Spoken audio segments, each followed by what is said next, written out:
Kalau ibadah haji dan umroh kita ingin diterima mabrur dia, maka syaratnya 3. Syaratnya berapa, Bu? 3. Yang pertama adalah istiqomah maliyah, yaitu kemampuan harta. Ya, nggak bisa dipungkiri bahwa ibadah haji dan umroh adalah ibadah yang butuh dengan uang. Kalau ibadah puasa, ibu modalnya cuma buka puasa doang. Kalau ibadah sholat, ibu modalnya tutup aurat, sarung, mukena, dan selesai. Tapi memang ibadah yang mahal, ibadah mahal.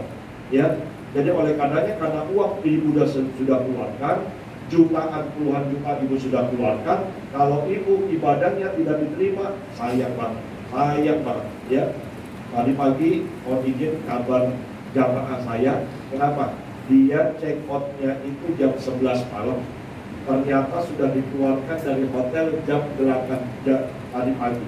Jadi otomatis jamaahnya pada berpencaran tuh semua di lobi dan sebagainya. Sudah dikeluarin sama pihak hotelnya. Nah, bagaimana Pak Ustaz? Perlu nggak saya marah? Nggak perlu, jangan. Ya, kenapa? Sayang nanti ibadah umrohnya, sayang nanti ibadah puasanya. Pernah saya bilang kepada jamaah, bekal nih ya, bekal buat para jamaah. Para jamaah dapat koper berapa? 1 ya. Nah, apalagi 1 ya, isiin sabar.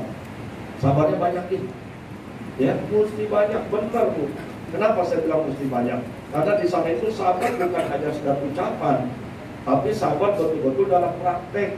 Sabar ketika ibu wudhu, sabar lagi mulus, kemudian WC-nya penuh, kemudian sabar ketika ibu antri di, sabar ketika ibu nanti makan, antri dan sebagainya. Ustaz, saya pejabat tuh, gak ngaruh di Soloman. Ya benar, ya. Pernah datang jenderal bintang 3 dan gak ngaruh, ya. Ustaz, tapi saya RT di Jakarta, ya RT lebih gak ngaruh lah. Ya, benar ya. Pokoknya di sini memang betul-betul harus sabar kita. Sabar segala-galanya, ya. Gak ada Ustaz sabar saya udah habis, gak ada habisnya. Sabar unlimited, gak ada batasnya udah. Ya, jadi benar-benar selain ilmu juga harus banyak sabar. Gak cukup ibu dengan uang, tapi ada yang kedua, apa? Kesempurnaan ibadah haji dan umroh kalau mau diterima harus fisiknya sehat. Ini ibadah yang membutuhkan tenaga. Kalau sholat ibu nggak mampu bisa berdiri, bisa duduk, ya. Tapi kalau ini nggak bisa ditalangin, Pak Ustaz, saya tolong nggak bisa Pak Ustaz, tolong saya kasih uang 200.000, tolong tolakkan saya, nggak bisa, ya.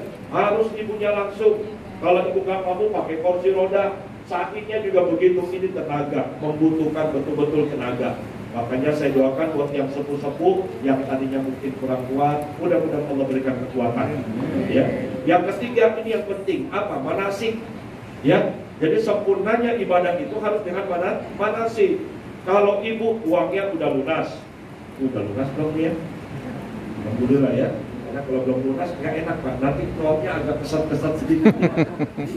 Lunaskan dulu. Kemudian yang kedua fisiknya, jasmaninya sehat. Tapi kalau nggak ikut manasik, mohon maaf, ibadah apapun, mau sholat kayak dia, mau puasa apakah dia, mau zakat, kalau tidak didasari dengan ilmu, mardudatun la tuqbal, maka ibadahnya ditolak dan tidak akan diterima oleh Allah Subhanahu wa taala.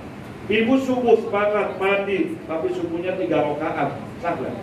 Nasa harus pakai ilmu yang membatalkan puasa apa, ilmu yang sunnah puasa apa aja. Begitu pula apalagi manasik haji sama umroh butuh. Gak cukup ibu bilang, Ustaz, saya udah bayar, saya fisiknya kuat, nanti ketemuan aja Ustaz, saya gak ikut manasik, ketemuan aja nanti di bandara. Saya banyak temukan di sana orang yang semangat ibadahnya tinggi, tapi ternyata tidak didasari dengan ilmu, maka dia beribadah dalam kebodohan. Ya, jadi makanya penting juga adanya manasik. Saya doakan, ini biasanya lagi tidur ya, tapi karena ada manasik jadi bangun. Saya biasanya sesi pertama saya bilang saya nambah dulu, kenapa? Karena tadi pagi habis kuliah subuh baru sampai tidur dulu sebentar, makanya saya ambil sesi yang kedua. Hadirin yang berbahagia, lemes semuanya. Saya yakin lemes semuanya ya. Tapi insya Allah duduknya kita, nafasnya kita bernilai ibadah. Amin. Ya Rabbal Alamin. Kemudian yang berikutnya adalah lillah, haji dengan umroh. Haji dengan umroh. Haji umroh menurut madhab Imam Syafi'i wajib hukumnya. Wajib. Tapi jumhur ulama mengatakan sunnah muakkad bagi yang mampu. Ya, bagi yang mampu. Tapi Imam Syafi'i dia berlandaskan kepada apa? Karena haji itu hukumnya wajib, ya, maka dia akan mengikuti ibadah berikutnya, maka hukumnya wajib juga, ya. Jadi menurut Imam Syafi'i, kalau ibu punya harta, ibu punya kesehatan, punya kesempatan, tapi ternyata nggak berangkat umroh, al-yamut insya'a Yahudiyan atau Nasraniyah, silakan mati dalam keadaan Yahudi atau Nasrani, ya. Makanya alhamdulillah kita sudah melaksanakan kewajiban. Kalau sampai nanti ibu, mohon maaf, sampai akhir hayat ibu nggak sempat haji, ibu nggak sempat umroh, ibu minimal sudah melaksanakan ke tanah suci. Alhamdulillah. Hati-hati bu, mohon maaf, saya ada satu pengalaman jamaah yang dia punya tabungan buat haji sama umroh, tapi keambil nih. Keambil, dia beli motor, dia beli mobil, mohon maaf, sampai dia tutup matanya, digulung dengan kain kapan dia nggak berangkat ke sana. Wah, artinya alhamdulillah kalau ibu sudah dalam keadaan kewajiban. Yang ketiga adalah lillah, harus karena Allah, jangan karena yang lainnya. Ya, saya gak akan bisa ngeker niat ibu ke sana itu buat apa? Gak bisa saya. Ya, itu dia. Tapi yang tahu niat ibu itu hanyalah Allah. Kita harus tekankan bahwasanya ibadah umroh kita berangkat karena Allah, bukan karena yang lainnya. Kalau kita mau berangkat, itu karena cuma pengen dipanggil Pak Haji, murah. 10.000, 15.000, coba pakai peci haji, pasti dipanggil Pak Haji, coba Pak Haji, kali 10.000. Pasti orang-orang Pak Haji kan gitu ya, murah. Ibu-ibu 25.000, ya 25.000, apa? Beli kerudung. Ke pasar pasti dipanggil Bu Haji. Kalau kayak sedang itu yang kita harapkan, panggilan orang haji atau hajah buat kita murah, nggak perlu 30 sekian juta, ya.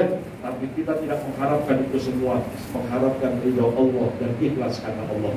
Orang yang ikhlas karena Allah, insya Allah dibalas beberapa kali lipat.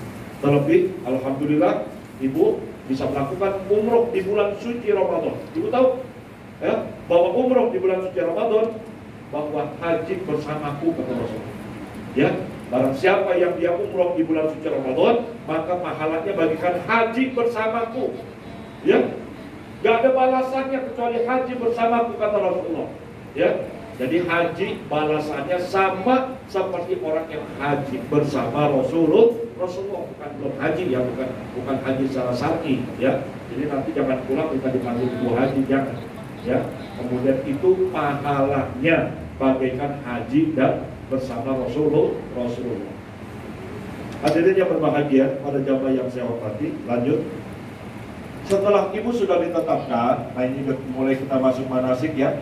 Setelah ibu sudah ditetapkan, kapan jam berapa ibu berangkat, jangan lupa dari rumah sudah mulai start dulu. Karena saya dapat informasi bahwa ibu semuanya berangkat umroh dulu, betul ya? Umroh dulu baru nanti ke Madinah. Berarti ibu sudah mulai mandi sunnah, ya. Mandi sunnah ihram dulu. Mandi sunnah, ingat ya, mandi sunnah. Sebelum ibu mandi sunnah ada perkara-perkara yang disunahkan. Apa aja? Sebelum berangkat gunting